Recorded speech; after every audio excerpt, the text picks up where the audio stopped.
Alright, hello everyone and welcome. Welcome. DSP here live on the stream. How are you doing? Hopefully you're doing well. I'm doing well. It is Wednesday, October 19th, 2016. We're doing something cool today. We're doing something different. Excuse me. As soon as I start talking, I get a tickle in my throat, of course. Today we are doing another PlayStation VR title. Now, I covered the PlayStation VR starting launch night all the way through this weekend, and now I took a couple days away from it to finish up Mafia 3 and review the game, and also to play a little bit more of WWE last night. And I'm actually working on my PlayStation VR review / kind of funny moments montage for tonight. That video will be released tonight over on KO Gaming. So, if you want to see a fun new video for KO Gaming that's going to talk about my overall thoughts about the PlayStation VR, my experience, getting it set up and using it over the weekend, and also a little bit of a montage of the best moments of stuff that's happened as I've played it, check out KO Gaming. Wow. Oof. Check out KO Gaming tonight. Insanely loud belch out of nowhere. That just erupted out of my stomach.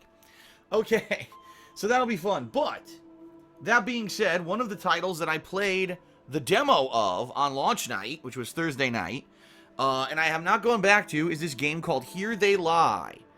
Now, I'll be honest, I don't know what the plot of this game is. From what I'm to understand, it's supposed to be creepy. It's like suspense, thriller, but also horror. I've heard that there's not a lot of gameplay in it, okay? There's just not. There's not a lot of interactivity or gameplay. It's more like you walking around, and every once in a while you touch an item or something, okay? And that's about it. That's the whole game. So for some people, they'd call it a walking simulator. But it is VR, right? And VR, adds an added element to walking simulators. At least in the regard that you see 3D stuff coming out at you, and it could be pretty interesting, all right? So this is actually one of the games that I purchased out of the listing of games that were available at launch for the PlayStation VRs. So, there you have it. I'm interested in playing this game today. It was cheap, too. It was discounted. I think it was like $17 or something like that. It was 17 or 18 bucks. It was a couple bucks off if you were a PlayStation Plus subscriber. So that's definitely one of the reasons why I got it. It intrigued me when I played the demo, and the fact that it was a little bit cheaper than the other games is one of the reasons why I bought it. But that being said, I get the feeling that's why the game is cheap, is probably because it's short. And a lot of people have said that the game is probably only about 2 hours long, if that. So, I think we're definitely going to be beating Here They Lie on today's gameplay stream. That's cool. You'll get the entirety of an experience in one stream, right? That's awesome. Now, if we do finish early, which it seems like we may actually finish early, I'll probably take a break, and then I'll come back, and I'm going to do a little bit more of the PlayStation VR Worlds. This is the game that is kind of the amalgamation of different experiences. If you remember, I already did the Under the Sea with the shark encounter experience where you just kind of sit there and watch. And then I did the London heist, which was really awesome. We had interaction. We were stealing a gem. And then there was a shootout, and then another shootout on a highway. And then there was this big choice at the end of it where you had to go 1 to 3 different endings. It was really neat. I liked it. And I've heard that there's actually more stuff in the game that's even more variety that I would like to check out. Okay, so that is what I'll do if we finish Here They Lie before the stream ends. It all depends on how long it really is, and I really don't know how long it actually is. So I guess we're going to find out. Okay, so there you have it. That's going to be today's stream, all about VR. And then tonight I'll be releasing my PlayStation VR review / kind of montage of funny stuff that's happened as I've covered this VR experience in the past week. Now, I just want to say this. Keep in mind, this is not the end of my VR coverage. There's still a lot of stuff I have not done. I want to do all the stuff in PlayStation VR Worlds. I want to check out this game called The Playroom VR, which is a free game that came with the PlayStation VR.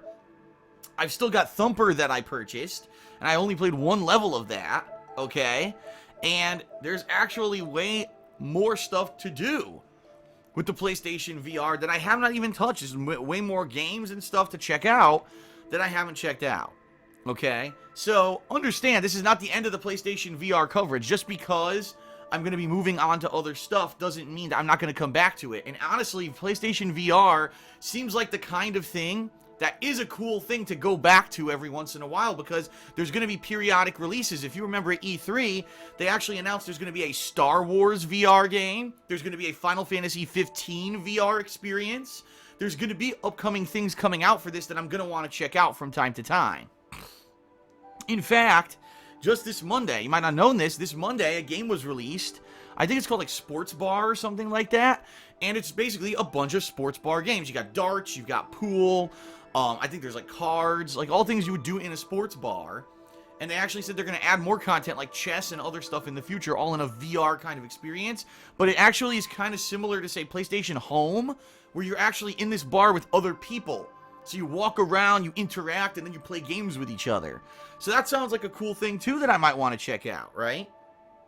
So, PlayStation VR is something that I will be going back to from time to time as new things release for it.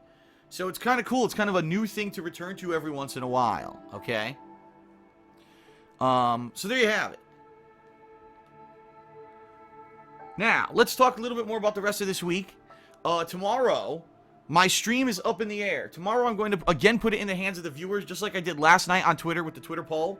Tonight's poll is going to be, what multiplayer do you want to see tomorrow? Do you want to see me do more Gears of War 4? Because I haven't done pretty much any of the multiplayer of Gears 4 at all, right? I just haven't. And it's because really no one's asked for it, which really is... Still, I've said this 3 days in a row. It's blowing me away that, like, no one's talking about Gears. No one seems to care. And that's that's a totally different attitude than what years ago used to happen when a Gears game came out. When Gears of War 2 came out, I had never even played a game in the franchise, and people begged me to play it. When Gears of War 3 came out, again, I actually was thinking of skipping it, and people begged me. They said, no, Phil, please play it, and do co-op if you can, because Gears is an awesome series. And I did a full cooperative playthrough of that one. And now really no one seems to care about Gears anymore. And it blows my mind, because like I said, I played the campaign last week, and I actually liked the campaign. But if people don't want to see it, I don't know, then I probably won't even bother with the multiplayer, and the game's just going to kind of be a write-off, meaning, you know, I paid $60 for it, I played through the campaign, I didn't even make my money back on the campaign, and no one wants to see the multiplayer, so I guess I'm never going to make my money back. It's just a loss. I don't know. So, there you go. I don't know. It's kind of weird. It's just a different attitude of my viewership, I guess. Things change over time, right? Things don't always stay a constant, so... So tomorrow, I'm putting it in the hands of my viewers. Do you want to see me play Gears of War 4 multiplayer, or do you want to see me play Overwatch, the new Halloween expansion? If you're not aware, there's one map, I think it's the London map, has been made into a Halloween-style map with all kinds of like spooky stuff added to the map. There's a plethora of Halloween-geared skins now in the game, and there's a new mode that's players versus kind of computer-controlled AI that's just for Halloween. It's going away at the end of this month. So, I'm going to put it in the hands of the viewers tonight. What do you want to see me do? Gears or this Overwatch expansion? Okay? So, we'll see what people vote for tonight, I guess. Alright? And if people don't vote for Gears, I don't even know if I'm ever going to play the multiplayer. And that's kind of crazy. But the bottom line is there's so much going on right now that I don't even know if I'm going to have a chance to get back to it. Let me give you some perspective here, okay? Tomorrow I'm doing this multiplayer stream. Friday, Battlefield 1 releases for those of us who didn't pay extra money to play it early, which I can't fathom how many people did this. I'm not even kidding you. Even amongst my viewership, I'm getting messaged regularly on Twitter and why isn't Phil playing Battlefield 1? Everyone else is. I'm like, because I didn't want to pay EA extra money to play the game early when it was coming out 3 days later without giving EA money for nothing. That's why. I don't understand why so many people did. You lined EA's pockets with money they didn't earn because you fell for their marketing ploy. And it just baffles me. I'm playing Battlefield 1 on the day it actually fucking releases for normal humans, Friday. Not people who, you know, empty their wallets to kiss EA's ass and get the game 3 days early. So, all day, Friday, is Battlefield 1. It's going to be a balance between the campaign and multiplayer, and I'm currently deciding which I want to play first. I'm not sure yet.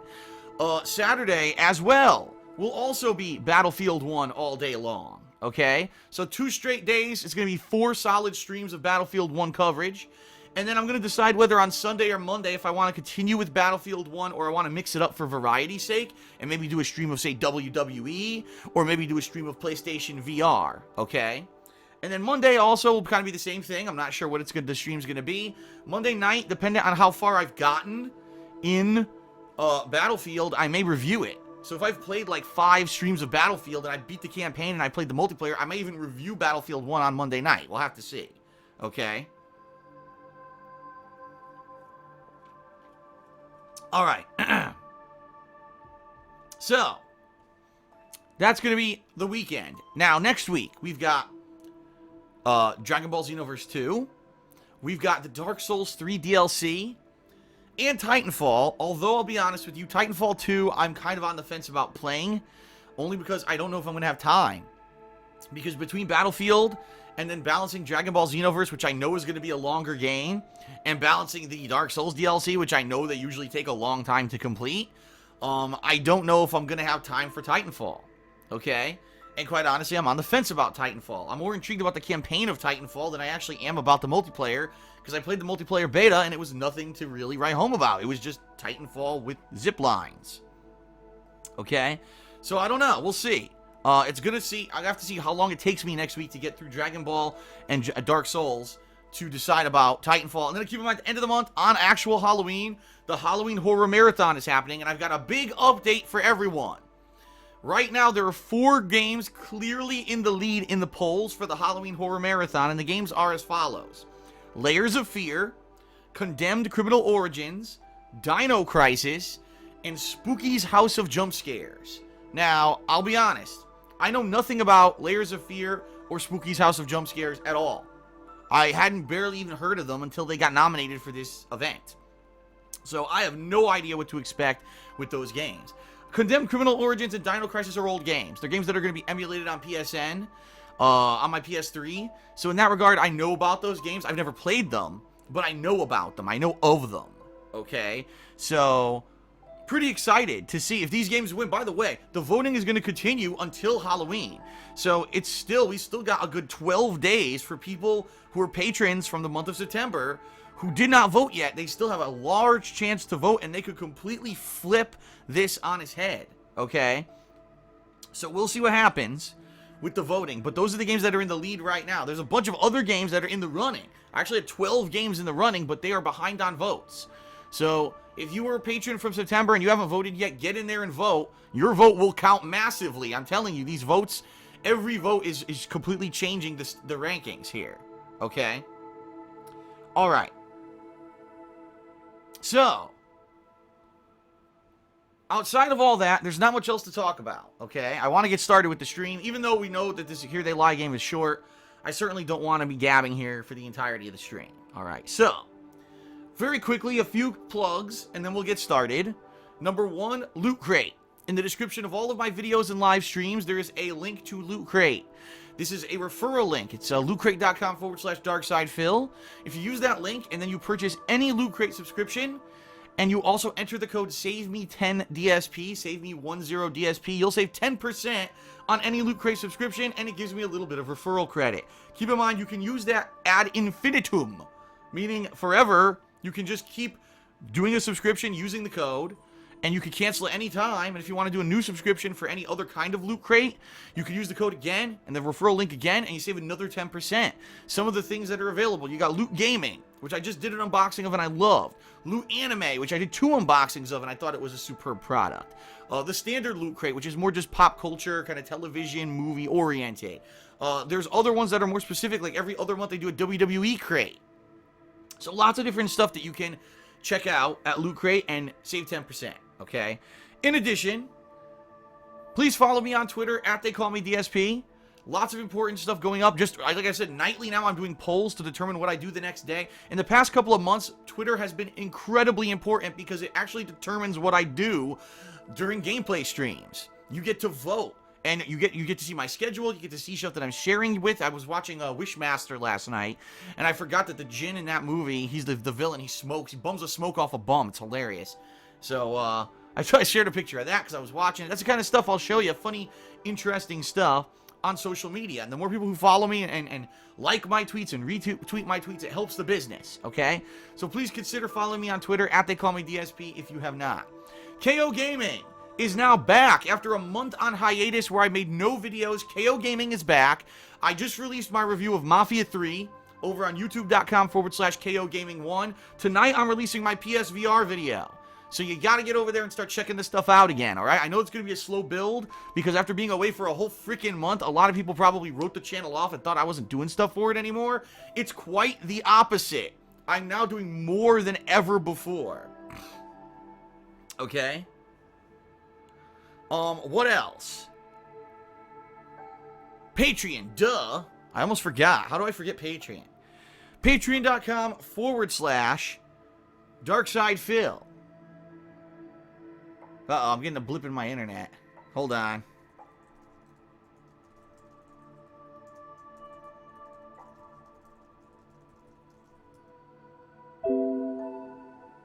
Nope, internet blipped. See if it comes back.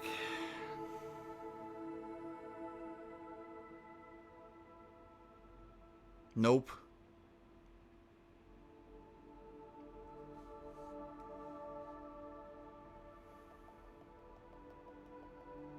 God damn it.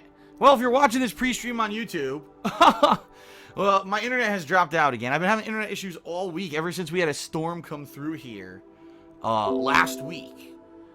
Major problems. And the thing is, I know it's not like a DDoS attack because it's all of my internet. Keep in mind, I have two completely different internet lines. I have one in the office for my business, and I have one downstairs that's kind of a more personal line that all of our wireless devices are attached to, okay? And they both go out at once. So because that happens, that's definitely how I know that it's not like a DDoS attack. If it was a DDoS attack, they could only attack one IP at a time. They couldn't simultaneously attack both IPs at the same time. It's impossible. So I get the feeling what's happening is that my cable company is still messing with the lines and trying to fix stuff. It actually went down again last night for a while and then came back. So now I get the feeling it's going down again. I don't know if this is going to be an extended period of time or not, but it really sucks because, you know, now my live stream's down. And now I don't know if I'm going to be able to live stream or not today. This really blows that this keeps happening. It is what it is. So anyway, let me finish the plugs for those who are watching this on demand on YouTube and not on live stream, okay? Patreon this month. The goal is an Indies mini marathon returning. Please pledge by the end of the month. We're still about $160 away from being able to do that, okay? And then last but not least, my girlfriend's business, The Black Currant, which you can find at the link on your screen right now, okay? Etsy.com/shop/The Black Currant. She makes handmade glycerin soaps and wax tar melts. And it's good quality stuff. Hundreds of people have purchased from there before and really like the quality of the product. So here's hoping that you will eventually give it a shot as well. Okay? Alright, that's it for the pre-stream. This sucks that the stream has died. It looks like my modem is cycling right now, actually. So as it comes back up, I'll be able to stream again. And I apologize to those who are watching the pre-stream on demand on YouTube and you had that little interruption. It is what it is. I'm going to end the pre-stream now and try to get the stream up and running and then get this party on the road. All right.